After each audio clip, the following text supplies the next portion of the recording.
belong to me now. Not your day, shooter. Coming in hot! The path led us here today. Embrace it.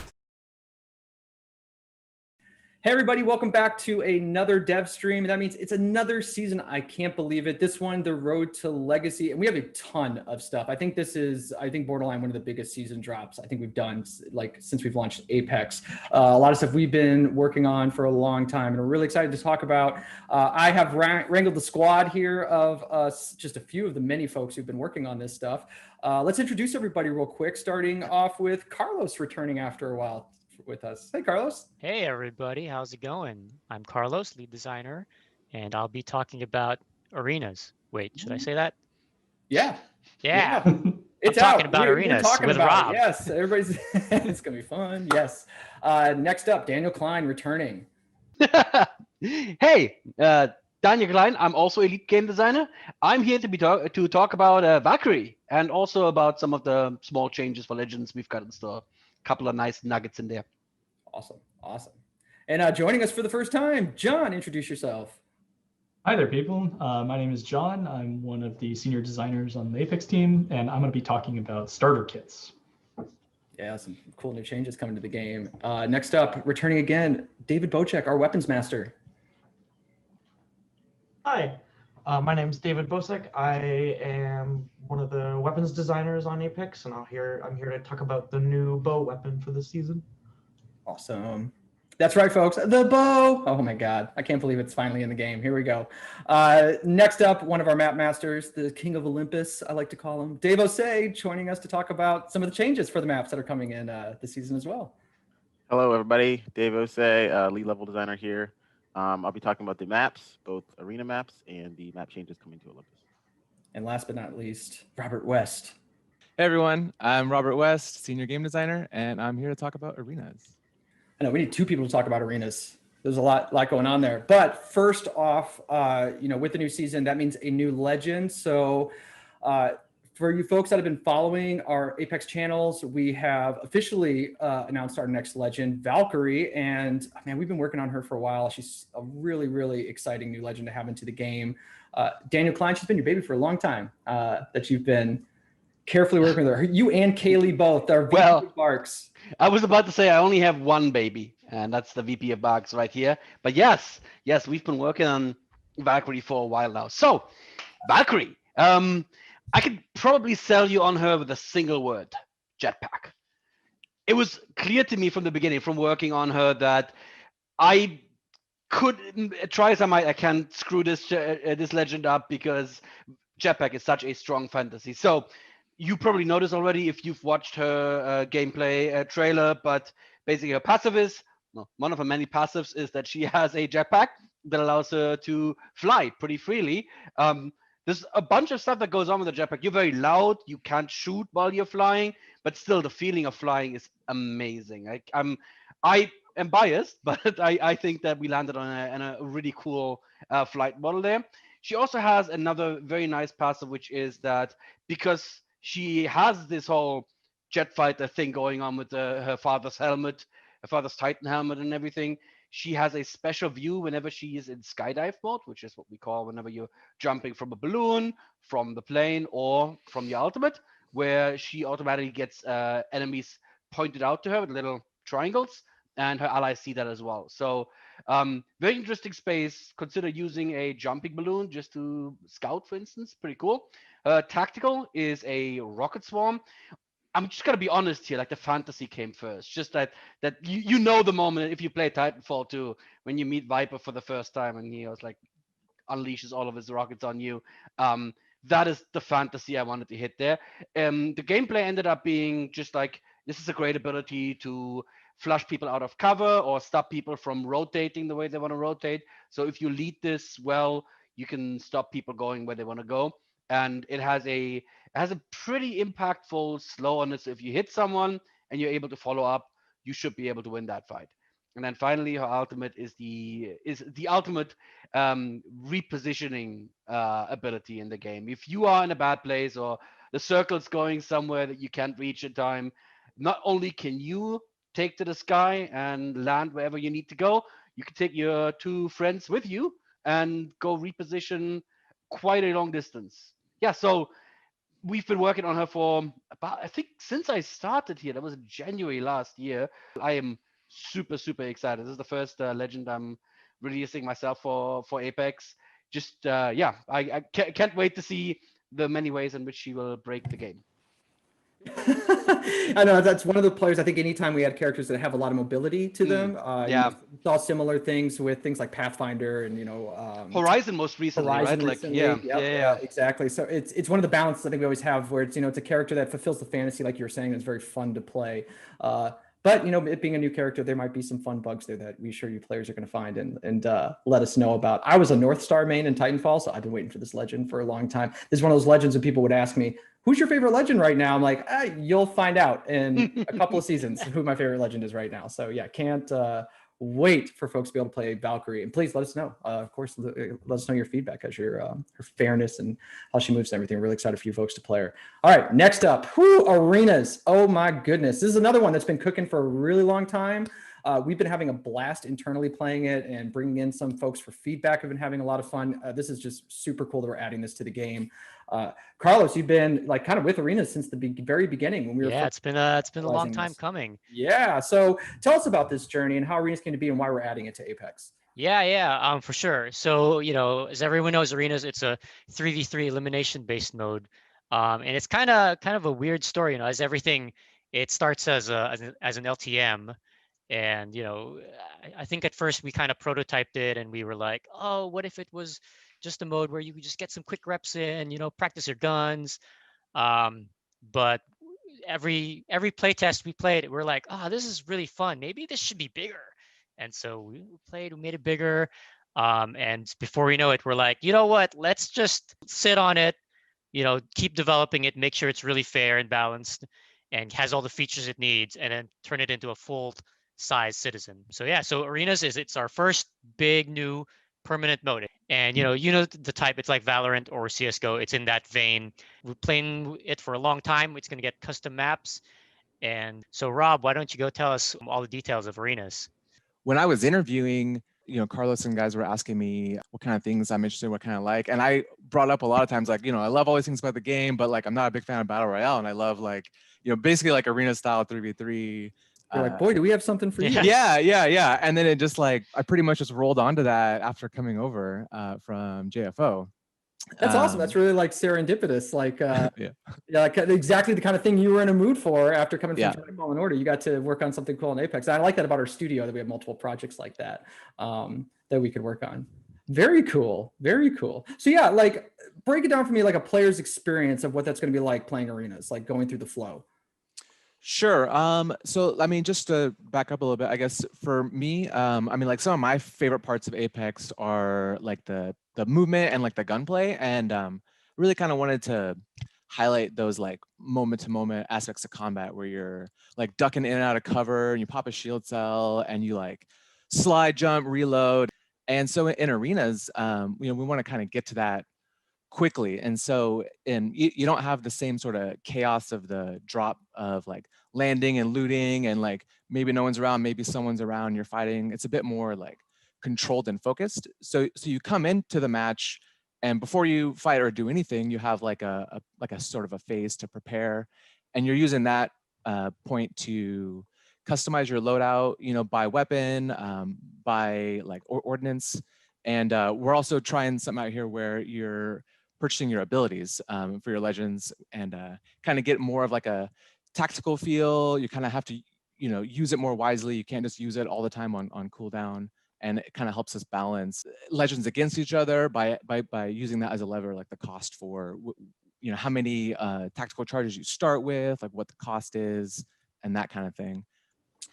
Yeah, some abilities in arenas like can potentially be more powerful than they are in Battle Royale. And so when you're kind of in that closer confined space, the other team is roughly over there, stuff like Bloodhound scans can be really strong. And just Bloodhound almost becomes like a must pick.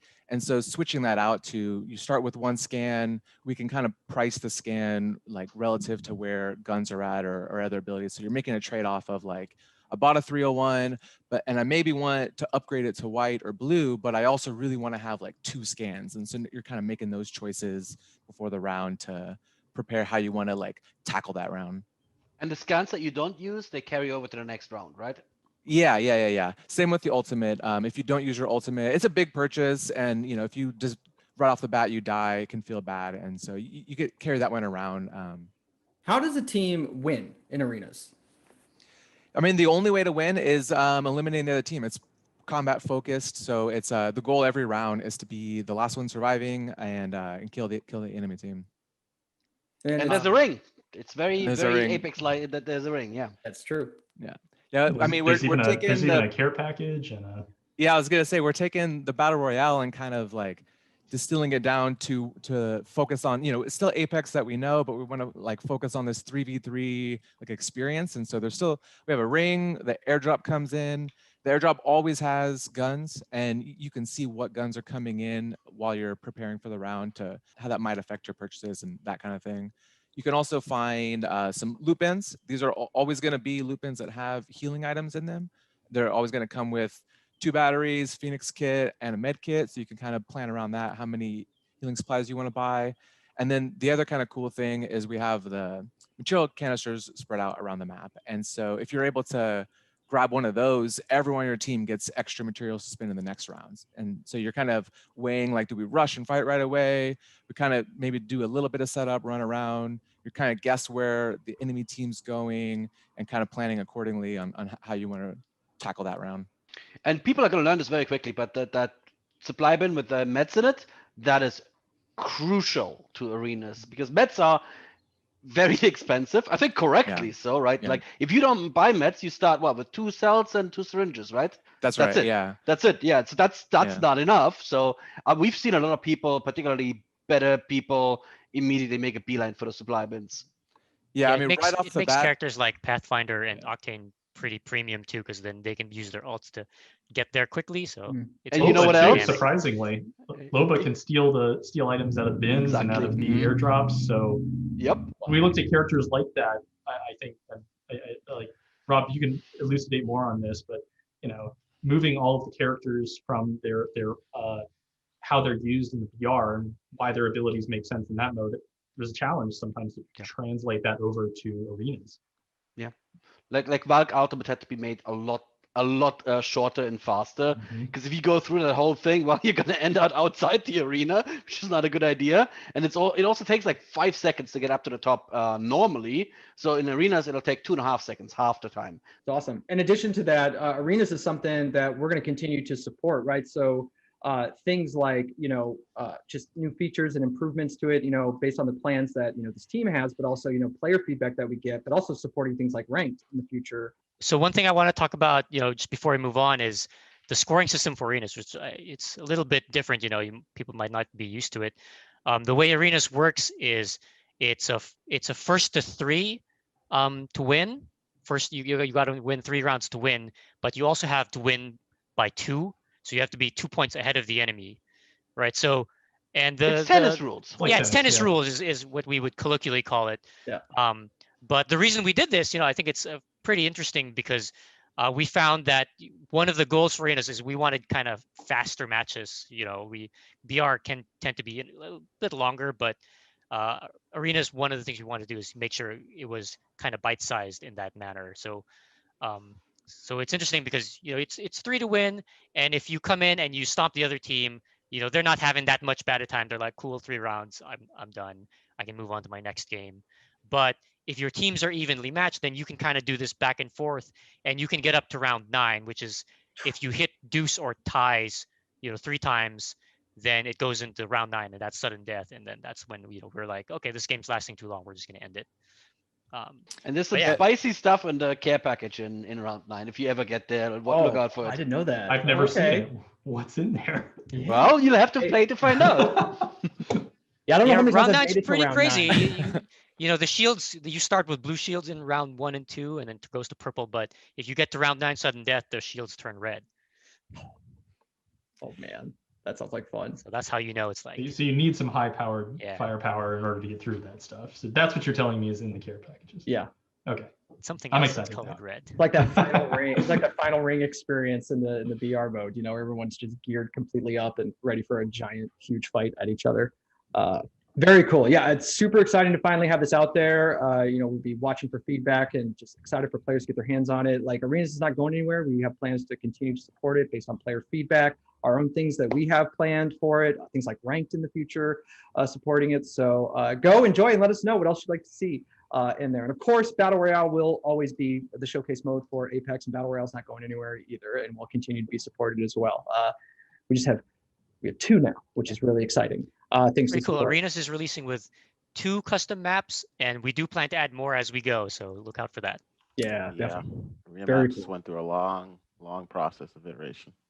Yeah, speaking of maps, a lot going on with maps. The new maps that we have within Arenas, but also a map change coming with Olympus as well. Dave, walk us through how Olympus is going to change for us. Sure. So I guess for arena maps, way early back, we wanted to reuse the geo we had for BR. So a lot of the maps took place in the BR locations. And as we play tested it over time, we wanted to make more and more tweaks to the actual map itself. You wanted to add more cover. You wanted to push things out to the side, make longer like pacing breaks from spawn to first engagements. And as this iteration kept going on, we were just like, what if we just made custom maps just to begin with, so then we can tweak them to our heart's content and get there. So a big shout out to our 2 designers, Alex Rayner and David Stanley, who from the very beginning tried to come up with what makes an Apex arena map. I'm sure every game has their own, DNA of what their maps look like and how they play. And we need to find out what makes an arena Apex map and what is our DNA, what kind of map makes it define us. And the big thing we wanted to take was the kind of feedback loop, or positive feedback loop we have in BR that we really love, where two teams see each other from afar. They either can start poking each other until one cracks and push, or find another way of coming in sneaky and seeing how they can ambush them. And we wanted to take that proactive gameplay look and not have something that's very like touch and go and reactive of just, oh, I see a guy, I shoot, and bring that into a much more smaller space.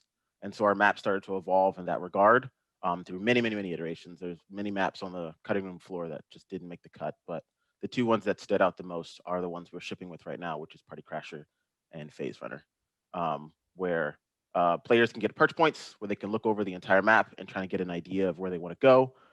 2 main POIs on the left and right side, so you can choose what kind of combat you want to get, where both POIs hopefully don't play the same.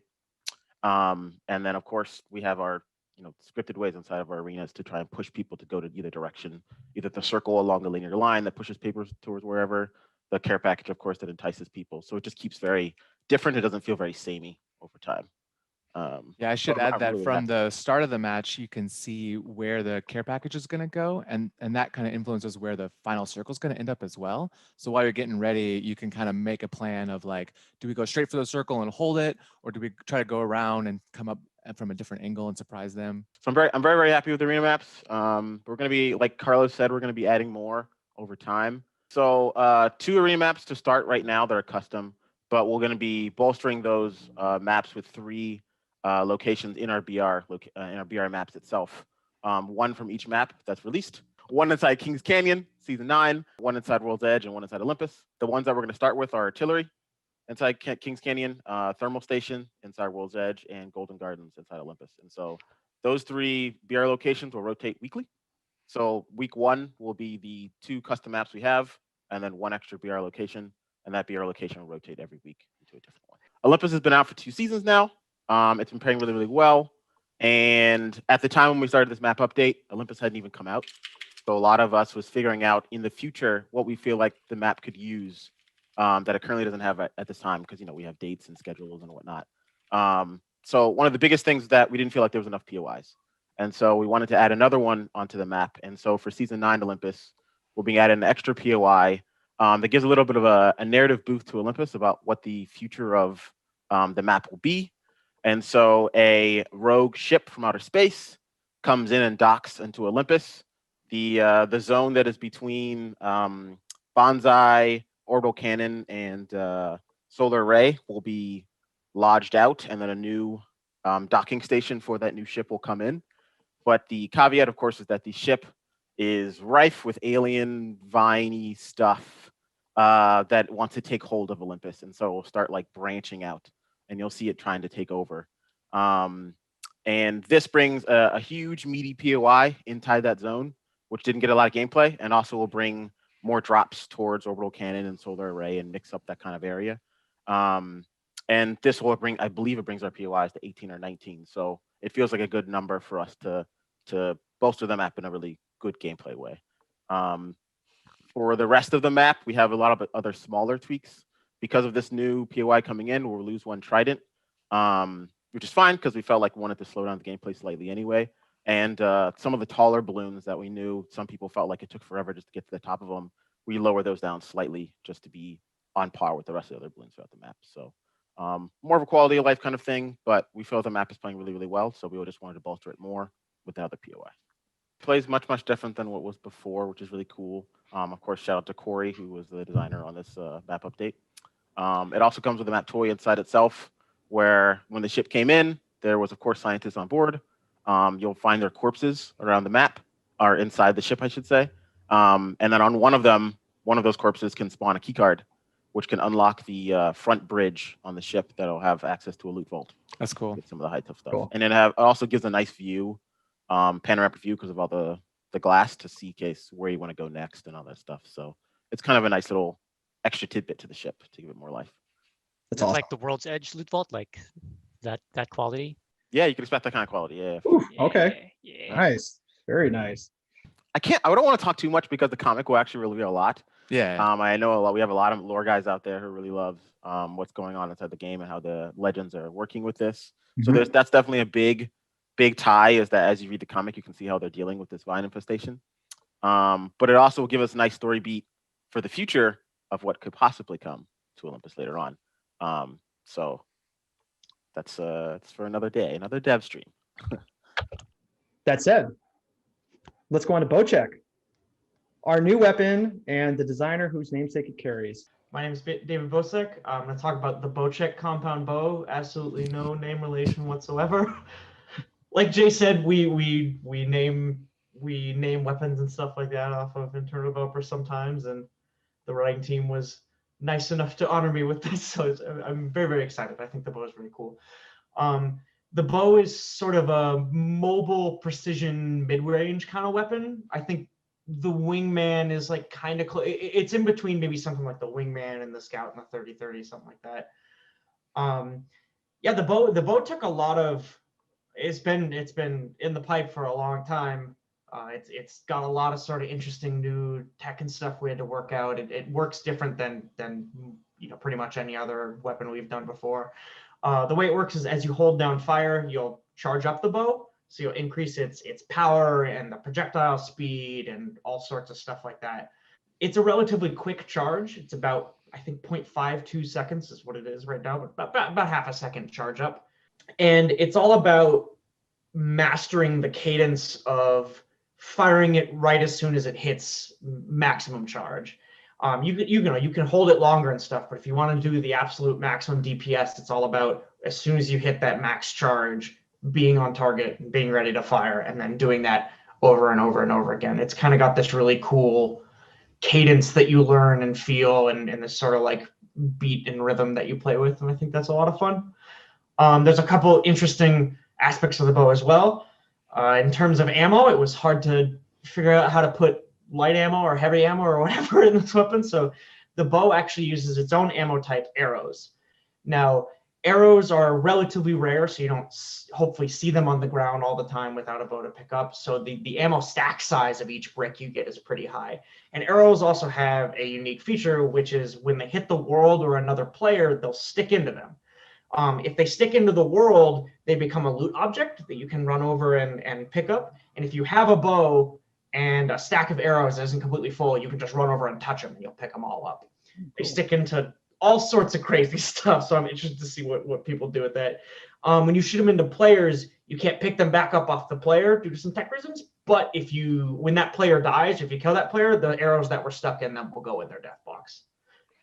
The other thing that is new and interesting with the bow is that the bow can take 2 hop-ups simultaneously. The attachments for the bow are optics it takes both of the 1Xs, it takes the 2X, it takes the 1X to 2X, and it takes the 3X. Not the 2 to 4X, but otherwise all the standard assault rifle optics. The optics are sort of specialized for the bow. They look a little bit different. They're built to fit on the bow better and all that sort of stuff, but you still pick up the same loot item. And then the bow has 2 hop-ups that it can have equipped simultaneously. The first one is Shatter Caps, and Shatter Caps is a hop-up that when you pick it up lets you fire select the bow. And when you fire select, you'll go into sort of a splitting shotgun type pattern. As soon as the arrow comes out, it shatters into a bunch of pieces. This helps the bow round out some of its weaknesses in close range and give you a better opportunity to deal with people close up. And it sort of gives it a lot more range versatility in that way. The other hop-up that is new for Season 9 that goes on the bow is the Deadeye's Tempo. And that Deadeye's Tempo is a little bit more complicated, but the way it works is that as you reach the maximum charge moment, you get a short window where if you fire, you build up tempo.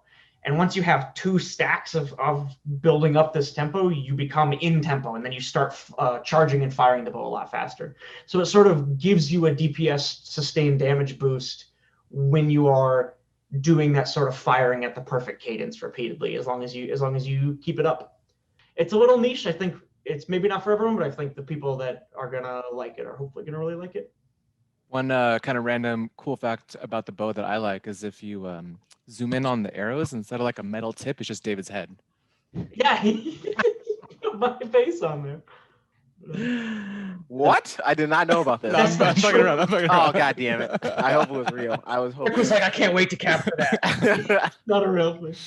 Yeah, in addition to all the new stuff, right, we have continuing work that we're doing on the things that are in the game. So patch notes are live, so please go ahead and you guys can read along. But I think to give us some highlights here, Daniel, talk to us a bit about Legends, how that's changing for us in Season 9.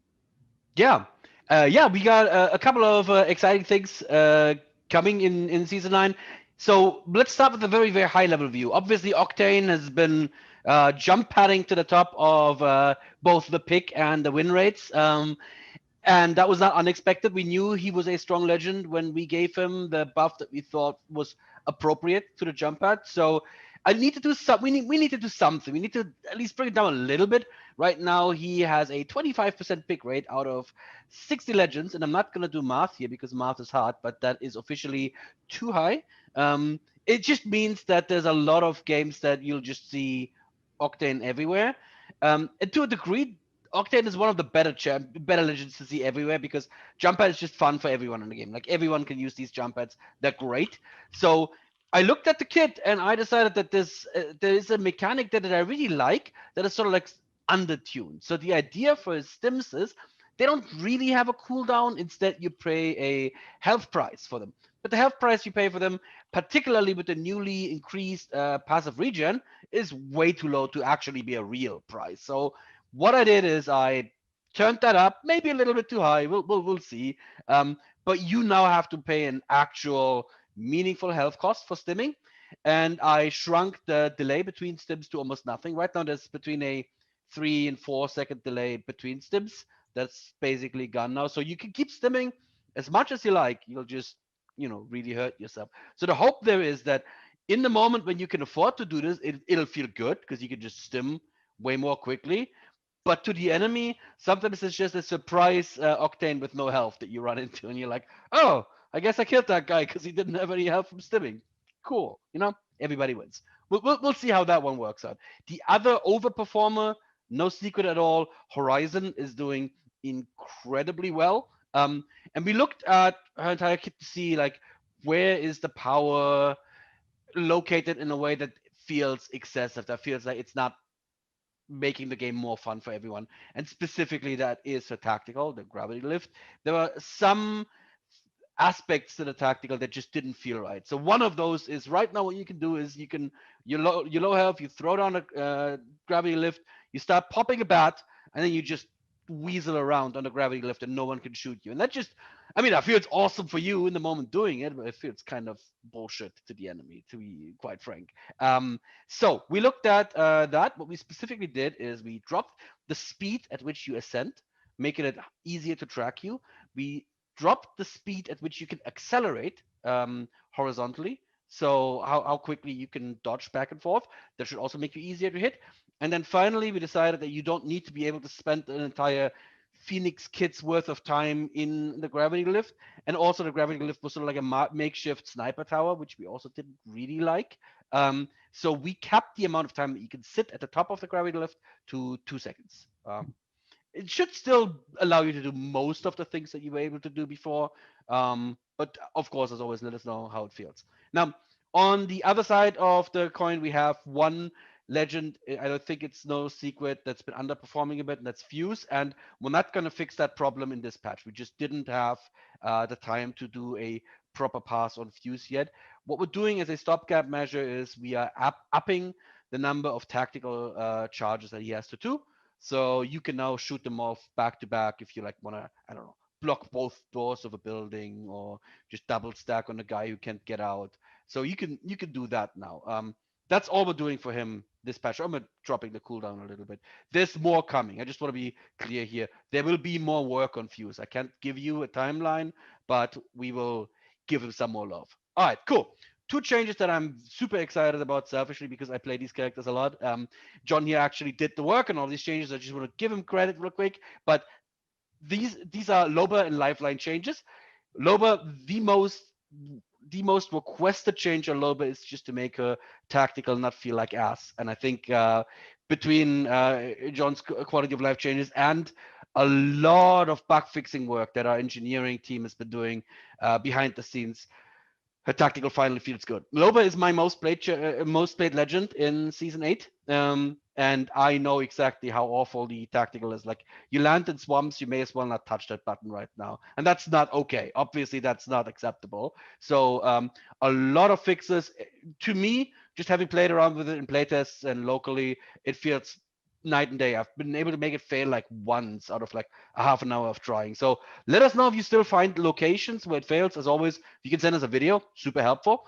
But that and the changes specifically are you can now sprint while the bracelet is in the air, so you can actually like dodge stuff or go places quickly, and you are no longer slowed down when the bracelet lands, so you can immediately take off again. It just feels really, really good. We couldn't also drop the cooldown of the bracelet because she's already very powerful. In fact, I had to go and up the cooldown of the ultimate a little bit. It's no secret that that's crazy low at the moment. This also means that you start with longer time until your first charge of the ultimate comes up. And then very exciting to me as well, Lifeline. So Lifeline's been a character for the longest time that's been defined by since we made this change, by an incredibly powerful passive, like a passive that can, in the right situation, turn a fight all by itself and give the enemy very, very little that they can do about it. So a passive used to be that when she reses an ally, she sends out the dog drone does the rest and projects a shield that is unbreakable. We looked at that and we decided that even though in the average, that is still an acceptably powerful ability, because for every time that this works, you're going to have 10 games where it never even becomes relevant, or where you try to do it and they threw a grenade at you.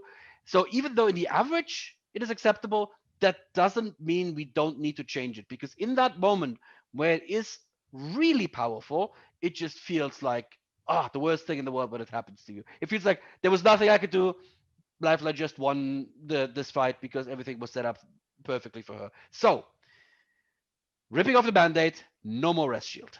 You will still have drone rest, and you can now drone rest both of your allies at the same time if they both got knocked down. Previously, used to be your drone would rest one and you would rest the other. Now you can just send your drone out to rest both of them, but no more shield whatsoever. Shield is gone. We could go into detail of what other things we considered, but you know what? If you have those questions, I am sure you'll find a way to ask us, and we will go into detail then.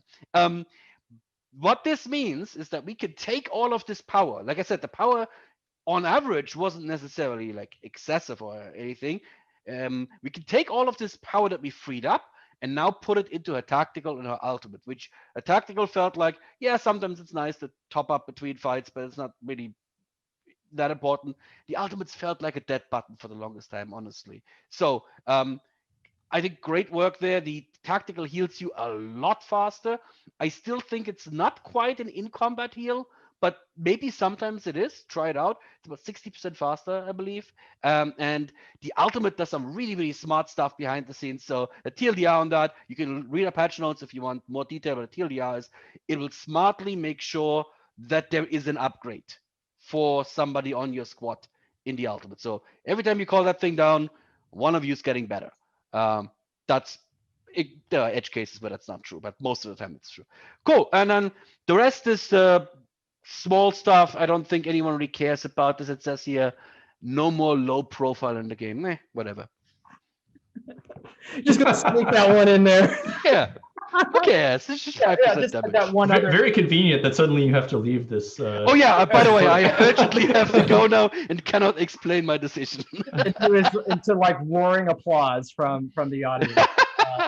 No, but yeah, with dropping low profile, Lifeline was the last person that had us worried, right? Like between between dropping low profile and the passive, that would have been too much, we think. But now that she feels like she's in a much better place, we could just strip low profile. So Watson, Wraith, Lifeline will no longer be low profile. Low profile will no longer exist in the game. That's it.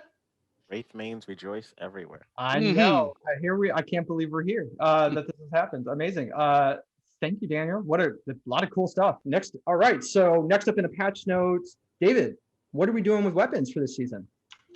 Hey, so I'm going to go over some of the major changes. You'll see a lot of the smaller balance tweaks in the patch notes, hopefully with some words on them. But so there's two new hop-ups coming into the game. I mentioned them when I was talking about the bow. There's the shatter caps, which makes something shotgunified. It also goes on the 30-30.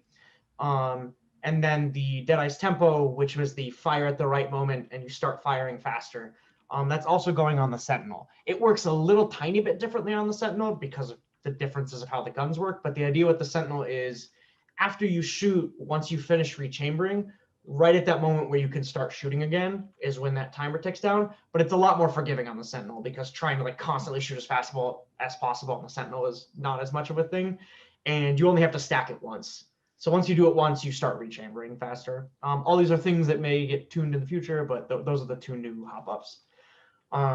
With the two new hop-ups, that means we are removing two hop-ups or vaulting them at least temporarily. The first one we're removing is the Skull Piercer.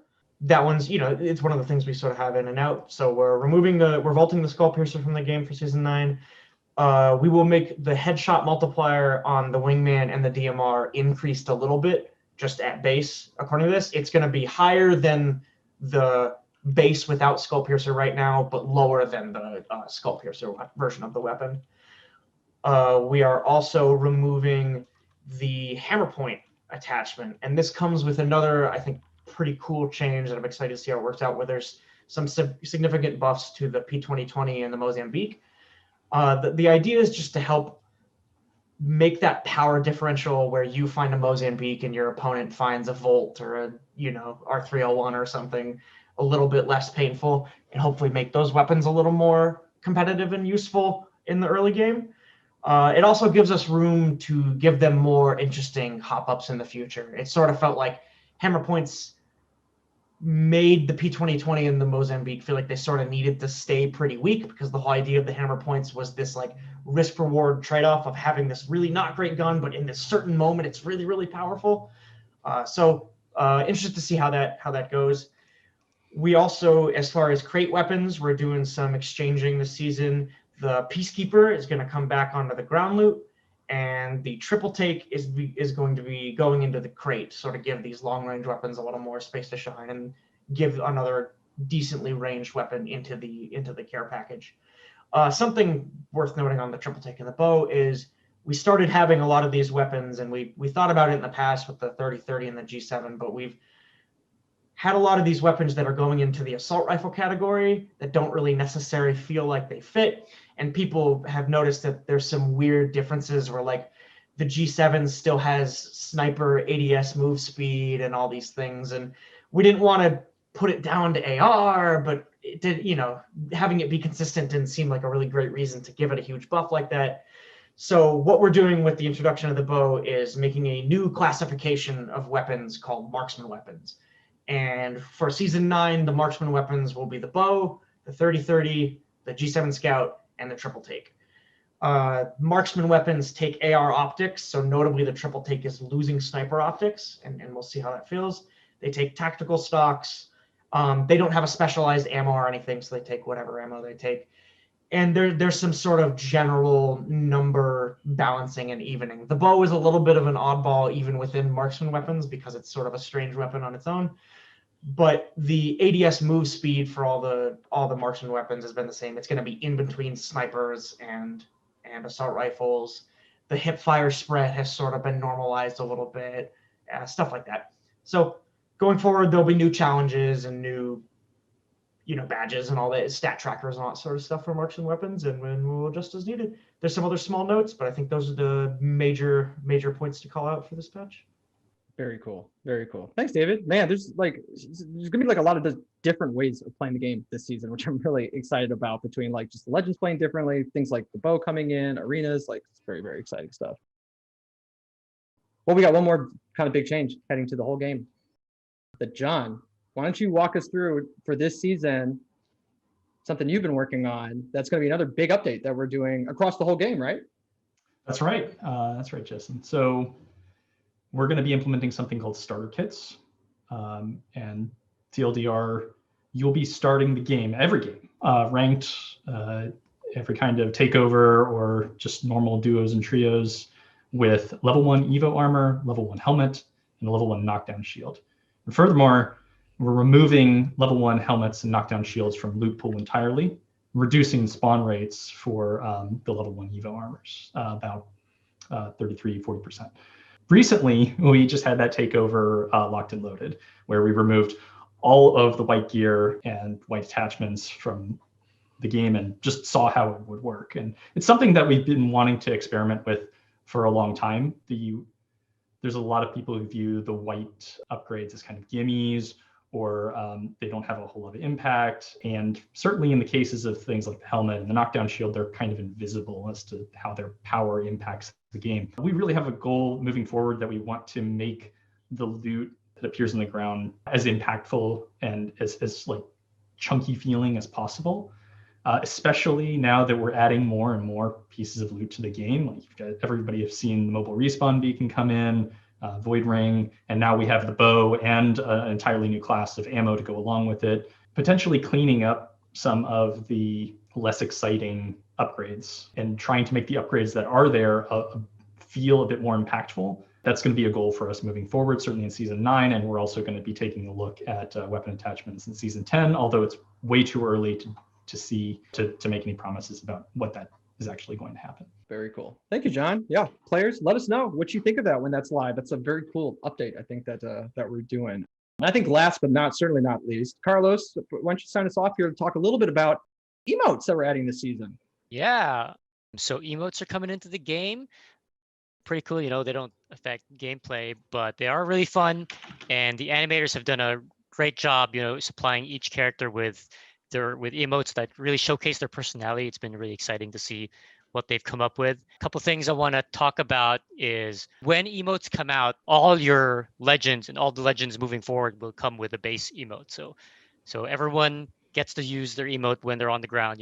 There's some fun ones there. I think Pathfinder gets like a little uppercut emote for free, and it's a lot of fun ones there. Awesome. So, and then the second thing I want to talk about is one concern we had when we were making these emotes. Obviously, we want to do them because it's a really good place to showcase character personality, and we are a character game. But one of the concerns is there's always the competitive aspect, right? Because when you emote, your camera goes into third person, so you can see the emote and enjoy it. But there's concerns that people could use this to corner peek, which isn't really great. And we really value the competitive integrity of the game. We don't want people using the emotes to gain competitive advantage. That's not what they're made for. So the solution we came up with is we have the system called anti-peek, and what that does is when the camera comes out to third person, obviously there will be parts of the world that camera can see that your character couldn't, even though they would have turned that way. Another player could be blocked by a piece of geo to your character, but not to the camera. So in those cases where your character can't actually see a player, then it won't be drawn by the camera. And again, in testing, this doesn't really come into play unless you really like stick your face in front of a wall. So if you're using emotes normally, there'll be a little UI hint there that just says, hey, anti-peek's happening. It's a thing. It's always on. But if you're using emotes normally, just in normal distance, you're not actually trying to corner peek. It really shouldn't affect you. You shouldn't see any players popping in and out. Hopefully this solves the problem. Obviously, if it doesn't, you guys will give us feedback and we'll address it at the time. But so far in our tests, I specifically had QA try to use these in our playtest to kind of peak and gain an advantage. And it's been pretty positive so far. So it's really exciting. Yeah, it feels like a perfect addition to the game with our characters who are always flexing and showing off their personalities. Like, that just makes a lot of sense. And really, I think I don't know if I've ever heard of that before, that solution for sort of doing anti-peek. Oh, the other thing I wanted to talk about is, just the quality of the emotes. There's a little Reddit concern. We obviously read Reddit and Twitter and all that stuff, and there's a little concern of like, oh, it's gonna make the game look a little wacky. And I want to promise you that it's not. Like the animators are very, very careful. They love these characters and they want these characters to maintain their personality when they use these emotes. I actually feel like it enhances the game. It really lets that character personality shine. So it'll be fun. You can use emotes in the BR. You can use them in arenas. Which is really fun. You can use them whenever the round ends, and when you win the game in the victory podium, you can also use your emotes there. So that's cool. Lots of good places to use them. I am continually impressed by the creativity of our animators, because when you think of the character animations, the selects, the skydives, like there's so many already, like that they're still coming up with stuff, and they're all really good still, like awesome.